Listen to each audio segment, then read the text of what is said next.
welcome to episode 37 of the Monday Night Review. I hope you're all well. Just had the most lovely weekend, and now I'm sitting at my desk having worried that the rain would never stop yesterday with the sun streaming in. Spring is a fickle minx. I hope everyone's well.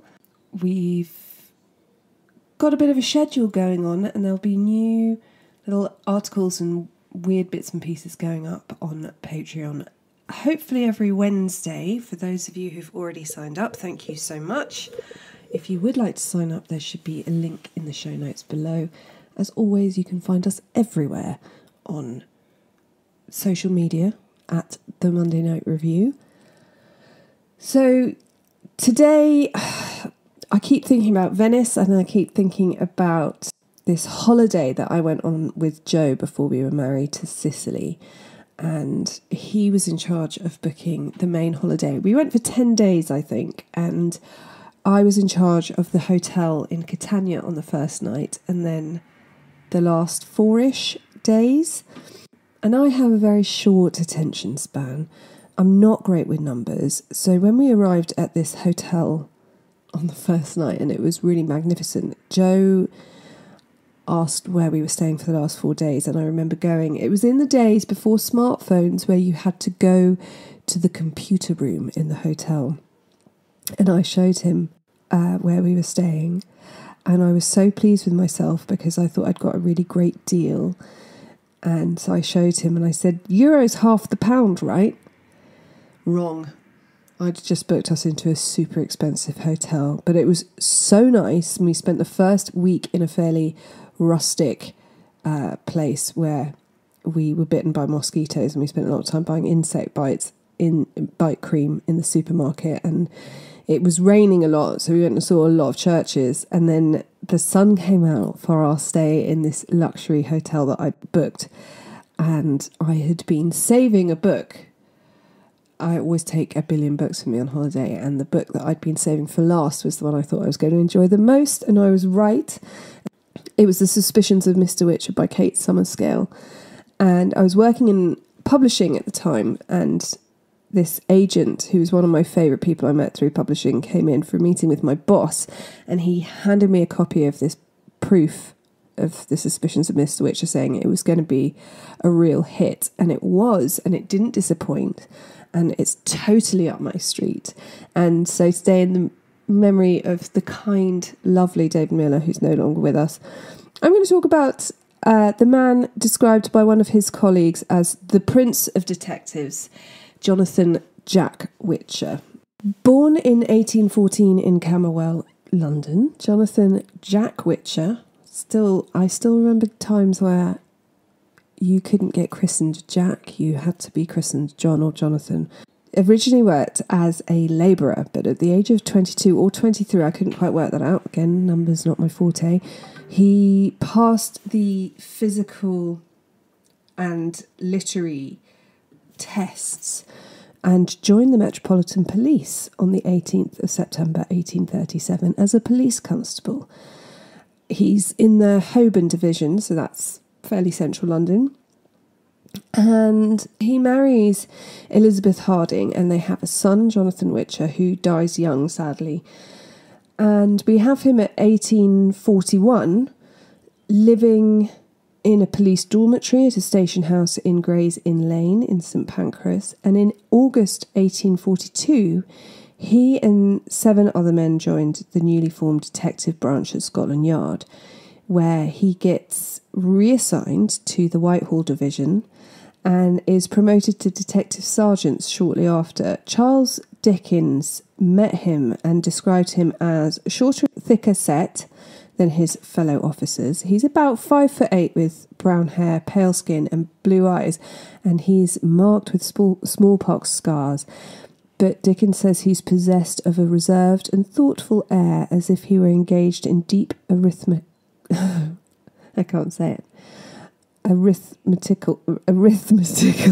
calculations. William Henry Wills, Dickens' deputy editor at Household Words magazine, saw Whitcher involved in police work in 1850 and described him as a man of mystery. He's one of the first of 8 detectives And in fact, the police service, as it was fairly new. So as a detective, Whitcher's job usually involved the pursuit of criminals, most often those counterfeiting money, forging signatures on checks and money orders, and basically con men.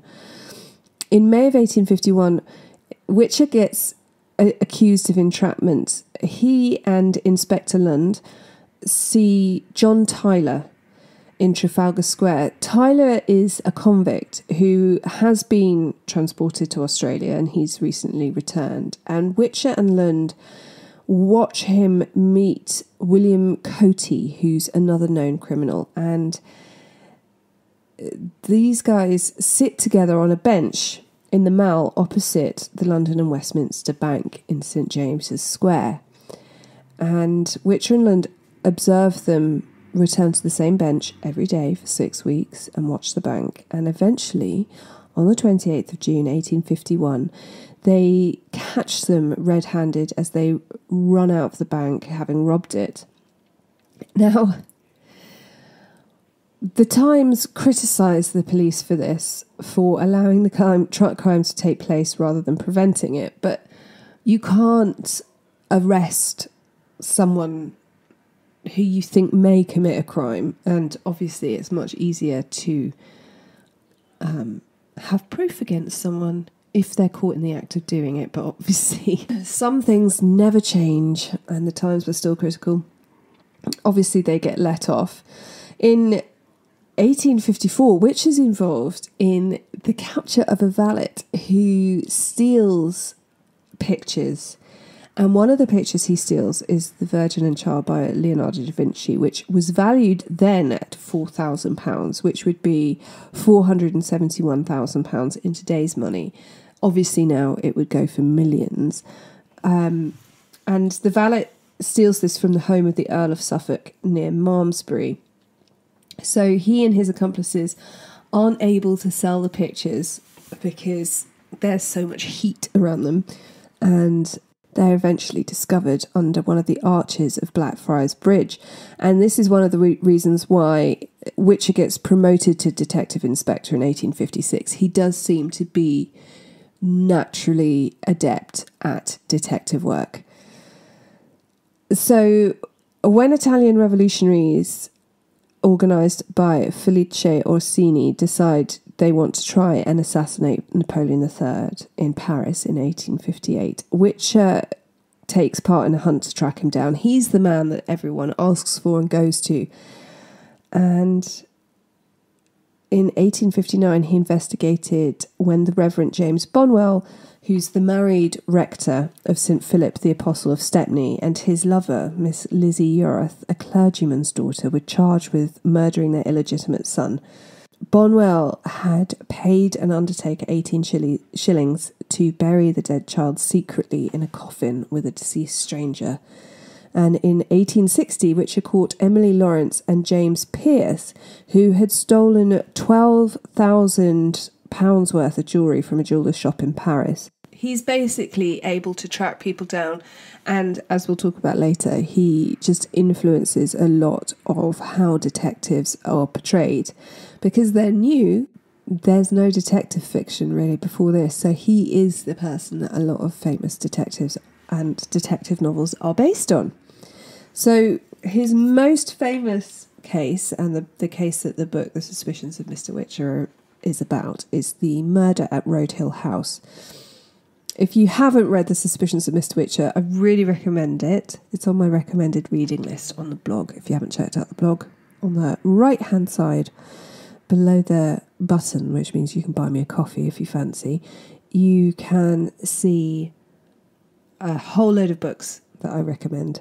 In July 1860, Whitcher is sent by Scotland Yard to assist local police in the small village of Road, which was in Wiltshire.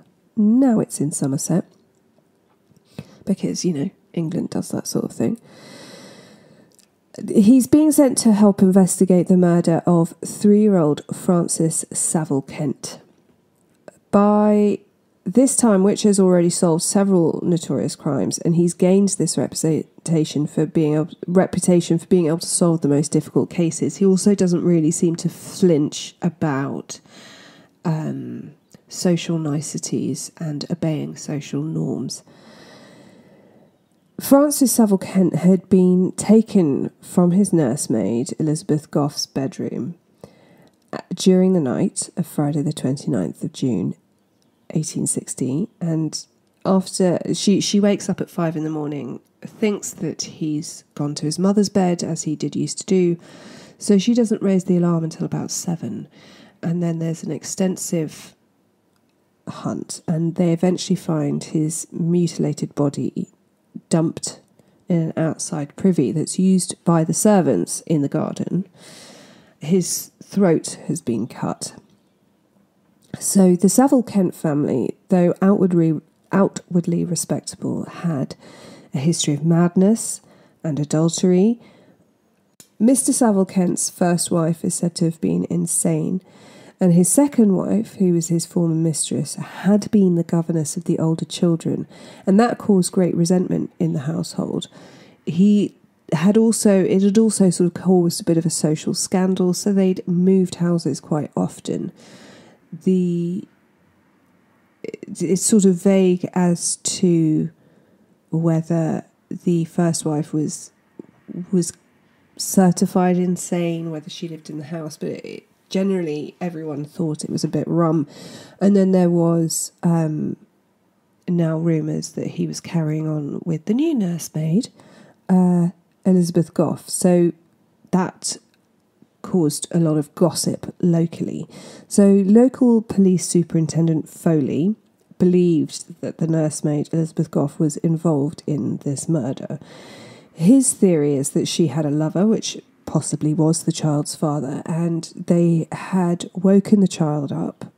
Young children at that age would have been sleeping in their nursemaid's bedroom.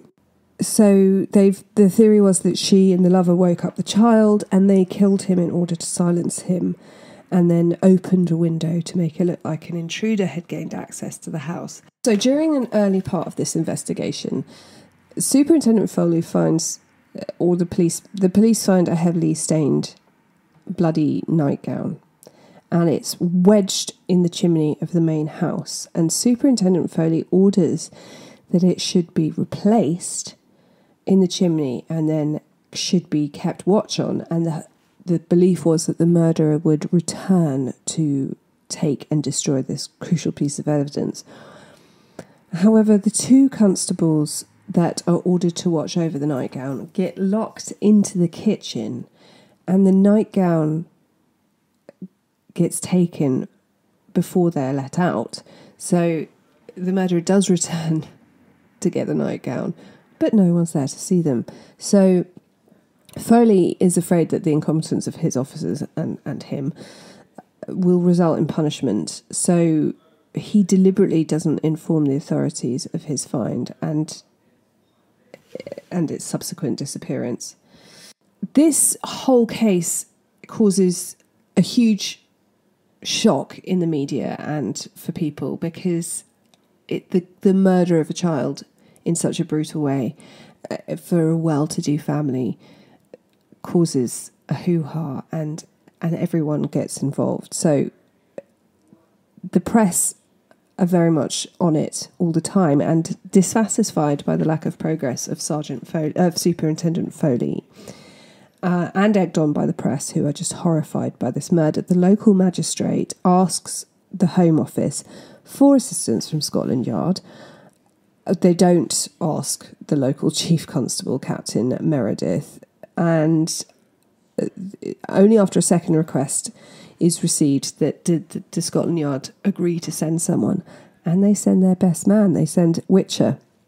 He's the best, he's the most senior, he's the best known of the detectives, and off he goes. He's also probably chosen because he's able to work fast and he doesn't sort of care for social niceties. So he goes in, he works fast, he enters the house of a man not well liked. Mr. Savile Kent's a factory inspector. He has moved into this house. As I said before, he moved frequently because of people speculating about his various relationships and being disapproving. And he puts up huge fences around this house with no trespassing signs. He's kind of unfriendly. The children from the first marriage, he has 10 children from his first marriage. Not all of them survive infancy. And the children from the first marriage are resentful of their stepmother and her children. She was their governess. She's now their stepmother and in charge of the household. And she's got children that seemingly their father prefers. It soon becomes clear to Whitcher that the murderer must have intimately known the layout of the house and the grounds. The Newfoundland dog, who's known for barking at everyone, barked once just after midnight, but not again. So if there was someone in the house, once it realised it knew them, it didn't bark anymore. The crime was committed by someone in the house, not, as the family hoped, by an outsider. So Whitcher concentrates his investigation on the missing nightgown. He has all the clothes counted, and it is determined that the nightgown is missing.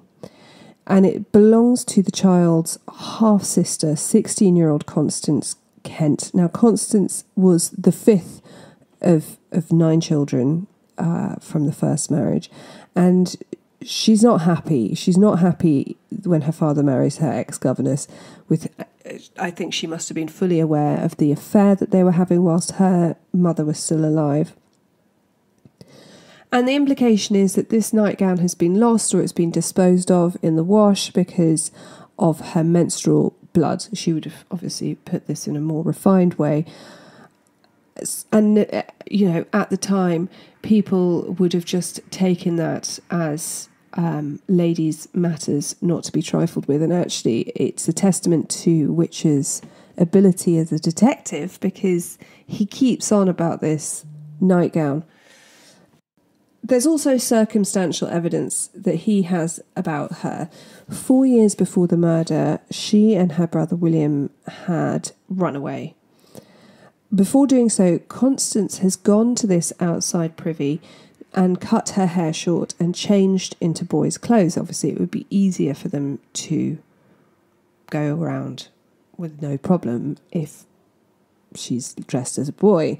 So she stuffs her hair and clothes into the privy. Now, no one else from the family, it's a servant's loo, it's no one else from the household would go there. So the fact that she's already gone there, she's used it to change and to cut her hair, and she's stuffed things down there already, doesn't look good now that they've found the blanket and her little brother stuffed down there.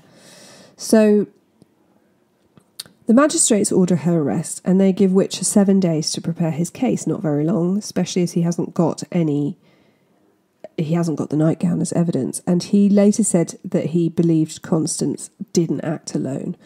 Whitcher requests the assistance of Detective Sergeant from Scotland Yard, and he's the first police inspector to make such a request. But Constance's father, Samuel Saville Kent, engages the services of an experienced barrister to defend his daughter, and she's released on bail, and the case against her dropped due to lack of evidence. The nightgown, which is a crucial piece of evidence, was never found, and Superintendent Foley never told Whitcher about its original discovery. She obviously burnt it. The national newspapers strongly supported young Constance and was so critical of Whitcher, who returns to London viewed as a failure. He refuses to waver on his belief that she is guilty. He thinks that probably she didn't act alone. I didn't want this episode to be about the Road Hill murder case because I really wanted to focus on Jack Whitcher, so I'm leaving out lots of details, and maybe I could do a specific one, or I'll put it up on Patreon as a story, but you can read The Suspicions of Mr. Whitcher. But the child is removed from his bed silently. The bed is left unrumpled, really. There's still the figure of the boy from where he'd been sleeping in it. No one was disturbed. She'd had to do a lot of preparation for the murder whilst carrying this child, she'd had to put matches in the privy in order to light it to be able to carry out the murder. It was premeditated and very strange, and no one's really got to the bottom of it. So he gets sent back to London as a failure. He'd failed to solve this case. He'd accused a young woman of murder and damaged the reputation of the detective branch. He never falters in his belief that she did it, but he falters in belief in himself, and his reputation is kind of damaged, and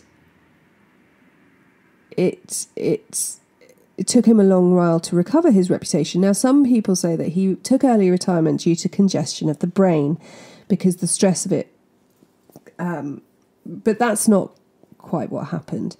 He's eventually vindicated because in April 1865, Constance Kent is prosecuted for the murder of her younger half-brother, having confessed her guilt to an Anglo-Catholic clergyman, the Reverend Arthur Wagner.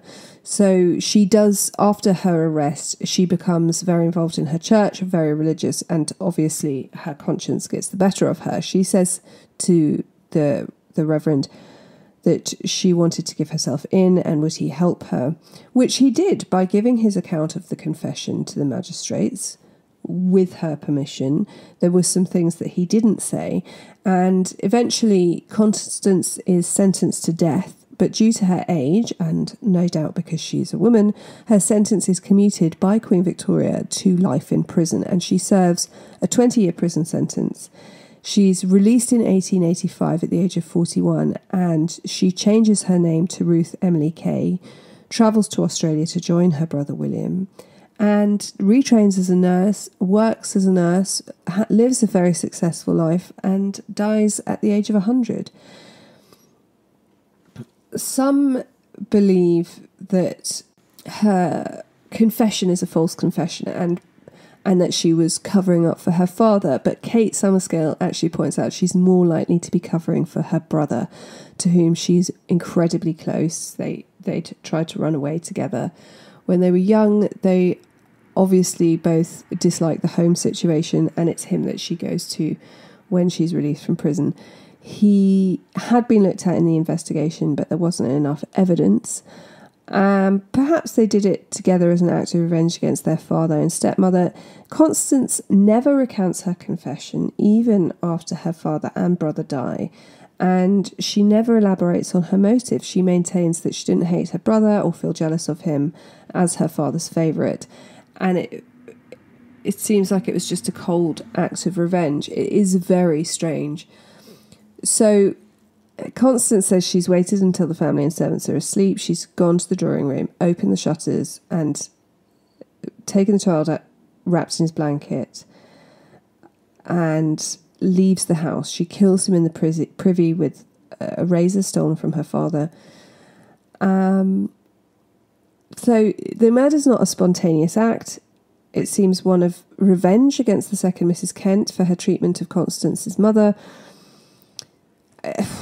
It suggested at times that Constance was mentally unbalanced, which I think you must be to murder a 3-year-old in such a calculated way and in such a cold way. By all accounts, she got on well with her brother. She's carrying him around on her hip whilst getting everything together to murder him. I think you're not completely mentally okay.